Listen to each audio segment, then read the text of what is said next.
নমস্কার, জি 24 ঘন্টা আপনাদের স্বাগত। আমি শিলাদিত্য। শুরু করছি বাংলা অ্যাট 5। তৃণমূলের প্রচারে ব্রাত্য তৃণমূলেরই বিধায়ক কোন্নগরে কল্যাণ বন্দ্যোপাধ্যায়ের প্রচার ছেড়ে বেরিয়ে যেতে বলা হলো উত্তরপাড়ার বিধায়ক কাঞ্চন মল্লিককে। এই নিয়েই আমরা আলোচনা করব। আমাদের সঙ্গে স্টুডিও রয়েছেন অতিথিরা।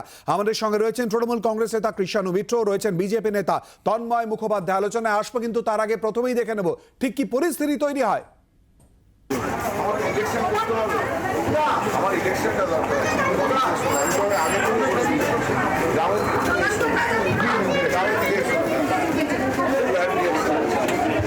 এতগুলো লোক যাবে আমার ইলেকশন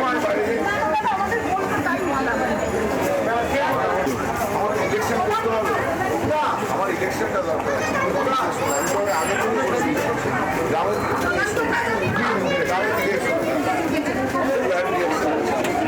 এতগুলো লোক যাবে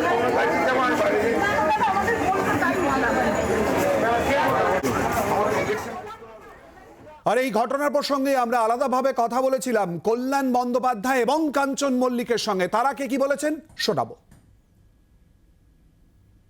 আগের দিনও আমার সঙ্গে প্রচারে ছিল একটা জায়গায়, রঘুনাথপুর গ্রাম পঞ্চায়েত, উত্তরপাড়া বিধানসভা। সেদিনকে আমি দেখেছি যে প্রচুর মহিলা ওর প্রতি খুব বিরক্ত এবং খুব রিয়াক্ট করছিল। তো আমি সেই দিনকেই কিন্তু ওকে আমি বলেছিলাম তুমি যাও, মানুষ মহিলারা খুব রিয়াক্ট করছে। কিন্তু তা সত্ত্বেও আজকে এসেছিল। তো আমাকে তো সমষ্টিগত মানুষের কথা তো ভাবতে হবে, কি কোথায় ব্যক্তিগতভাবে কি করলো আমার সেটা ব্যাপার নয়। আমি যখন উঠলাম উনি বললেন তুমি আজকে এই গ্রামের মধ্যে যেও না, গ্রামের প্রচারে তুমি যেও না, গ্রামের লোকরা তোমায় দেখলে রিয়াক্ট করছে, তুমি যেও না, সরি টু সে তুমি প্লিজ যেও। আমাকে মহিলারা কোথাও কোনো জায়গায় বিক্ষোভ দেখাননি।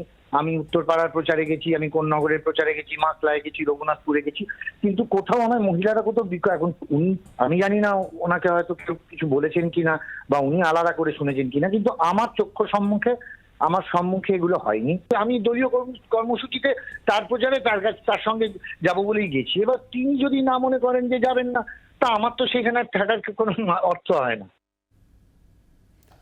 দুজনের প্রতিক্রিয়াই আপনাদের সামনে তুলে ধরলাম। আর ঠিক কি ঘটেছিল জানতে আমরা সরাসরি কথা বলবো। আমাদের প্রতিনিধি বিধান আমাদের সঙ্গে রয়েছে। বিধান, ঠিক কি পরিস্থিতি তৈরি হয়েছিল খুব সংক্ষেপে জানতে চাইবো।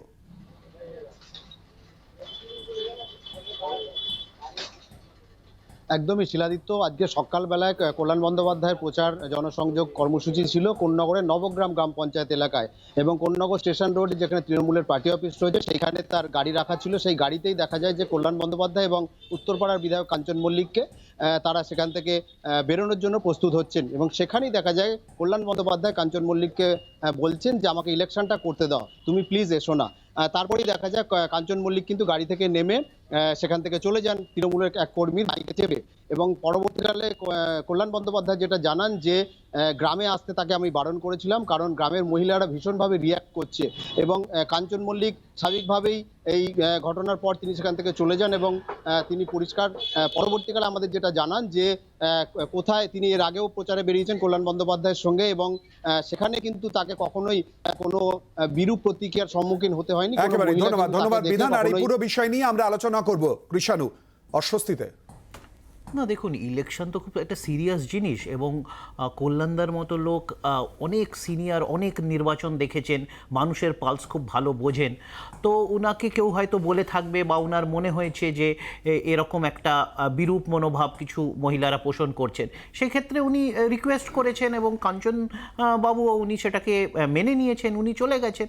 তো এর মধ্যে তো খারাপ কিছু নেই। দেখুন, সোশ্যাল মিডিয়ার যুগে বিশেষ করে যারা রাজনীতির বাইরে থেকে রাজনীতিতে আসেন তারা পলিটিক্যাল ডাইনামিক্সটা বুঝতে তাদের টাইম লাগে। যদি কোনো মহিলাদের কোনো খারাপ মনে হয়ে থাকে কোনো কারণে, তো তার আত্মপক্ষ রাখারও সুযোগ নিশ্চয়ই কাঞ্চনবাবু পাবেন, কিন্তু এটা নির্বাচনের সময়, এইখানে এখন এই সময়ও নেই, এটা সুযোগও নেই। নিশ্চয়ই নির্বাচনের পর উনিও তার কনস্টিটুয়েন্সির মহিলাদের কাছে যাওয়ার সুযোগ পাবেন, তার আত্মপক্ষ রাখার সুযোগ পাবেন, এবং এই সমস্যাটা সমাধান হয়ে যাবে। কিন্তু এখন একটা অন্য নির্বাচন চলছে, একটা অন্য নিরিখে চলছে, এবং বাংলার মহিলা তো এইসব নিজেদের আত্মমর্যাদা এবং সম্মানের ক্ষেত্রে অনেক বেশি সতর্ক এবং তারা অনেক বেশি সেন্সিটিভ। তার জন্য তো আমরা দেখি যে বহিরাগতরা যারা এখানে এসে একটা রাজনৈতিক জমি খোঁজার চেষ্টা করেন তারা বারবার ফেল করে। একজন প্রার্থী আর আরেকজন বিধায়ককে বলছে যে নেবে যাওয়ার জন্য, কিন্তু সেই প্রসঙ্গটা অস্বস্তির জায়গা নেই। না, আমি তো বললাম। নিয়ে নেবো তন্ময়বাবু। দেখুন, এটা হচ্ছে তৃণমূলের মধ্যেকার অন্তর্দ্বন্দ্ব এবং গোষ্ঠীদ্বন্দ্বের ফলে হয়েছে। তাকে এটা এক ধরনের অসম্মান করা, কিন্তু এটা তৃণমূলের মধ্যেকার ব্যাপার। কিন্তু আমি মনে করি না যে গ্রামের মহিলারা সেই জন্য শুধু শুধু রিয়াক্ট করছে যে তিনি বিয়ে করেছেন বা কতবার বিয়ে করেছেন তার জন্যে। আজকে আপনারা জানেন যে এই সন্দেশখালী কাণ্ডে সিবিআই প্রথম এফআইআর করেছে ধর্ষণের, এবং এই সিবিআইকে যে তদন্তের ভার দেওয়া হয়েছে কলকাতা হাইকোর্ট থেকে, সেখানে 100-র বেশি অভিযোগ রয়েছে মহিলারা করেছেন ধর্ষণ বা শ্লীলতাহানি। গণধর্ষণের জন্য আজকে শিবু হাজরা জেলে আছে। এর থেকে এগুলো বেরিয়ে এসছে যে তৃণমূলের নেতারা ধর্ষণ, গণধর্ষণ, মহিলাদের শ্লীলতাহানিতে যুক্ত রয়েছে এবং মহিলাদের সম্মানহানি করেছে। আজকের ঘটনা নিয়ে জানতে চাইছি আবারও কৃষাণু, যে প্রসঙ্গটা আমি তুলছি বারবার করে, অর্থাৎ মূলত প্রচারে বেরোনো একজন বিধায়ক এবং কল্যাণ দা, তিনি প্রচারে বেরিয়েছেন, কল্যাণ বন্দ্যোপাধ্যায়, এবং সেখানে যখন বলছে প্রকাশ্যে, যে ভিডিও ইতিমধ্যেই সোশ্যাল মিডিয়ার কথা চলে আসছে, কিন্তু এই ঘটনা তো দল অস্বস্তিতে পড়বে না? না, আমি তো আবার বললাম যে নির্বাচনটা একটা সিরিয়াস জিনিস। এখানে যদি কারুর ব্যক্তি, আমরা জানি যে যখন প্রচার হয় তখন একটা ওয়ার্ডের যে জনপ্রতিনিধি থাকেন, কাউন্সিলর থাকেন, সেই এলাকার বিধায়ক যিনি সাংসদ পদপ্রার্থী তার সাথে থাকেন, তো এলাকার ডাইনামিক্সগুলো আলাদা আলাদা থাকে, তার মতো করে চলতে হয়। যে কল্যাণ বন্দ্যোপাধ্যায় বলেছেন মহিলারা খুব রিয়াক্ট করছে, আমরা ফোনে শুনিয়েছি। উনি অত্যন্ত প্রাজ্ঞ একজন ব্যক্তি এবং একজন রাজনীতিবিদ হিসেবে, একজন পলিটিশিয়ান হিসেবে, একজন সাংসদ হিসেবে উনি ওনার কনস্টিটুয়েন্সিকে চেনেন, ওনার কনস্টিটুয়েন্সির মানুষজনকে চেনেন। তো ওনার কাছে কোনো ফিডব্যাক এসছে, তার মতো করে উনি রিঅ্যাক্ট করেছেন। আমি তো আবার বললাম যে এখন একটা নির্বাচন চলছে, কোনো পার্টিকুলার এলাকার বিধায়কের প্রতি কোনো একটি ছোট অংশের মানুষের কোনো একটা প্রশ্ন থাকতেই পারে, সেটা পার্মানেন্ট নয়, কিন্তু এই নির্বাচনের সময় সেটাকে বাড়ানোর কোনো জায়গা নেই। আমি তো আবার বললাম কাঞ্চনবাবু তার আত্মপক্ষ রাখার সুযোগও পাবেন, তার কনস্টিটুয়েন্সির লোকের কাছে, মহিলাদের কাছে যাওয়ার, তার আত্মপক্ষ রেখে এই প্রবলেমটা সমাধান করারও জায়গা হবে। কিন্তু এখন নির্বাচন চলছে, এখনকার জন্য এই ব্যবস্থা। আর এখনকার জন্য এই ব্যবস্থা, ব্যক্তিগত বিষয় আলাদা। দেখুন, আমি বুঝতে পারছি না তৃণমূলের প্রতিনিধি কোন দিকে কি কথা বলছেন। উনি কাঞ্চন মল্লিকের বিপক্ষে, কল্যাণ বন্দ্যোপাধ্যায়ের পক্ষে, না কার সাথে আছেন, দুজনের সাথে আছেন, কিছু বুঝতে পারলাম না। এটুকু বুঝতে পারলাম যে আপনারা জানেন কল্যাণ বন্দ্যোপাধ্যায়ের সাথে ওখানে বহু তৃণমূল কর্মীর সাথে সম্পর্ক খারাপ, ওখানে একটা গোষ্ঠীদ্বন্দ্ব আছে, অনেকেই কল্যাণ বন্দ্যোপাধ্যায়কে পছন্দ করেন না, এবং এই কাঞ্চন মল্লিক তার বিরুদ্ধে কিনা আমি সেটা জানি না। কিন্তু আপনাদের ক্যামেরা কেউ দেখিয়ে আসতে পারেনি যে সেখানে মায়েরা তার বিরুদ্ধে বিভিন্ন রিয়াক্ট করছেন। এবার আপনি যদি আইনের দিকটা বলেন, আইনের দিকটা হলে আমি বলবো যে হিন্দু পার্সোনাল ল অনুযায়ী যে একজন হিন্দু ছেলে একসাথে দুটো বিয়ে করতে পারে না, কিন্তু তার যদি বিবাহ বিচ্ছেদের পরে সে আবার বিয়ে করে, সে বিয়ে করতে পারে। সুতরাং আইনগতভাবে তিনি কোনো বেআইনি কাজ করেননি, এবং মহিলারা যে ওখানে রিয়াক্ট করছেন তারও আপনারা কিছু দেখাননি। তাতে পুরো জিনিসটা মনে হচ্ছে বক্তব্য মহিলারা রিয়াক্ট করছেন, মহিলারা প্রচুর পরিমাণে রিয়াক্ট করছেন, এবং তার পরিপ্রেক্ষিতেই কাঞ্চন মল্লিকের প্রতি এই বক্তব্য কল্যাণ বন্দ্যোপাধ্যায়। হ্যাঁ, সেটা তো আমার পক্ষে বলা সম্ভব না, সেটা আপনাদের ক্যামেরায় গিয়ে দেখতে পারেন যে মহিলারা সত্যিকারে রিয়াক্ট করছেন কিনা। কল্যাণ বন্দ্যোপাধ্যায়ের বক্তব্য, হ্যাঁ, কল্যাণ বন্দ্যোপাধ্যায়ের বক্তব্য। এখন কল্যাণ বন্দ্যোপাধ্যায় মহিলারা রিয়াক্ট করে বলছেন না কাঞ্চন বন্দ্যোপাধ্যায়কে চান না, বা তাকে নিজের প্রচারের জন্য কাঞ্চন বন্দ্যোপাধ্যায়কে সকলের সামনে অপমান, কাঞ্চন মল্লিককে সকলের সামনে অপমান করছেন। তো এইটা হচ্ছে তৃণমূলের নিজস্ব মধ্যেকার ব্যাপার। এরা জানে মানুষের কাছে তৃণমূলের কোনো গ্রহণযোগ্যতা নেই এই ভোটে অন্তত, সুতরাং বহু জায়গাতেই তৃণমূলের নেতারা হারবেন। তো এরা বিভিন্নভাবে নাটক, এবং এটা একটা সার্কাস দল, আমরা সবসময় বলে থাকি, এরা বিভিন্নভাবে নাটকগুলো করছেন। কৃষাণু, দ্বন্দ্ব, নাটক, সার্কাস পরপর অভিযোগ করছেন। এখন অরাজনৈতিক একটা ইকোসিস্টেম তো বিজেপির, তারা রাজনীতিটাই বুঝে উঠতে পারছেন না, এবং বাংলার রাজনীতি তাদের জন্য তো আরও বেশি কঠিন। ওই জন্যে বাংলাতে মানে বেলুরঘাট, কখনো বালুঘাট, কখনো পূর্ব মালদা কনস্টিটুয়েন্সি, এইসব ফাঁপড়ে তাদের পড়তে হয়, এবং দিল্লির নেতাদের তারা শোধন করারও সেই সৎসাহসটা নেই যে এটা ভুল, পূর্ব মালদা বলে কোনো কনস্টিটুয়েন্সি নেই, উত্তর মালদা দক্ষিণ মালদা হয়, যাই হোক। তো সেটা তাদের ব্যাপার। আমি আবার বলছি কোনো দ্বন্দ্ব দ্বন্দ্ব নেই, মল্লিকের প্রসঙ্গে। কোনো দ্বন্দ্ব নেই। দ্বন্দ্ব কোথায় দেখেছি? দ্বন্দ্ব কোথায় দেখেছি? আমরা বিজেপির প্রার্থী ঘোষণার পরে শ্রীরামপুরে বিক্ষোভ দেখেছি, আমরা দ্বন্দ্ব নেই, গাড়ি থেকে ডায়মন্ড নেমে হারবারে গেল। বিক্ষোভ দেখেছি। দ্বন্দ্ব নেই, গাড়ি থেকে নেমে যেতে বলা হলো এবং একদম, কাঞ্চন মল্লিক নেমে আমি তো গেলেন। ব্যাখ্যা করে দিলাম, আমি তো ব্যাখ্যা করলাম যে আমাদের দেখুন মা মাটি মানুষ, অস্বস্তি নেই, দ্বন্দ্ব নেই। আমাদের কোনো রেজিমেন্টেশন নেই। আমরা কখনো বলি না যে ভুলটাকেও মানুষের উপরে চাপিয়ে দেবো, বা মানুষের দাবি দাবা আমাদের শিরোধার্য।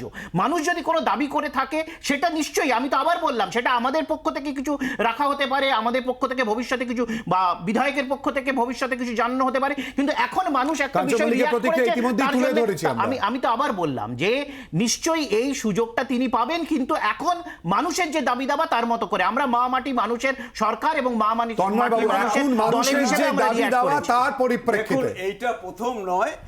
আপনারা জানেন কয়েকদিন আগেই ঘাটালে দেব কি বলেছিলেন?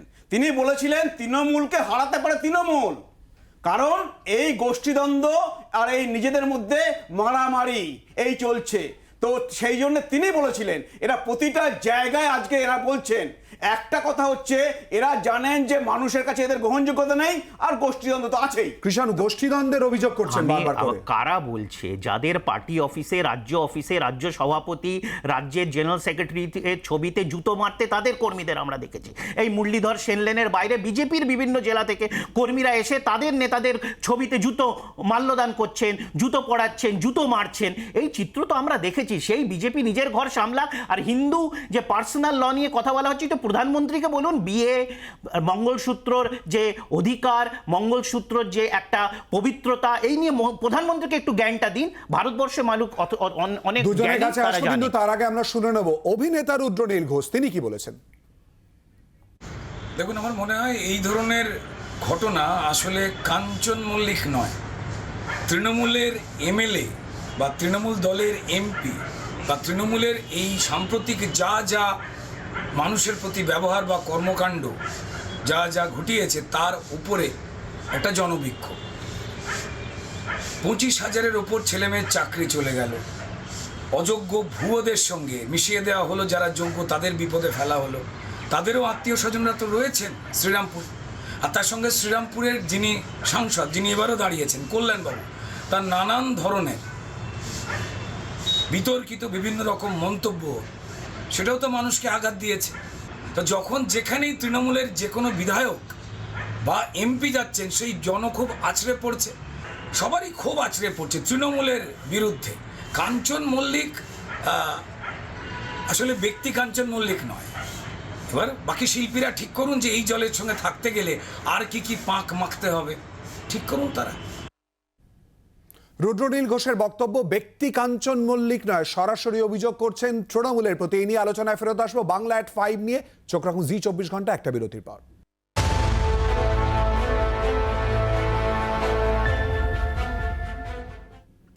বিরতির পর আবারও আপনাদের স্বাগত বাংলা at 5-এ। জানিয়ে আমরা আলোচনা করছি, অর্থাৎ প্রচারের সময় প্রচারের গাড়ি থেকে কল্যাণ বন্দ্যোপাধ্যায় নেমে যেতে বললেন কাঞ্চন মল্লিককে। এ নিয়ে আলোচনা করছি। আলোচনায় আসার আগে আরও একবার দেখিয়ে নেবো ঠিক কি ঘটনা ঘটে। আমার ইলেকশনটা দরকার।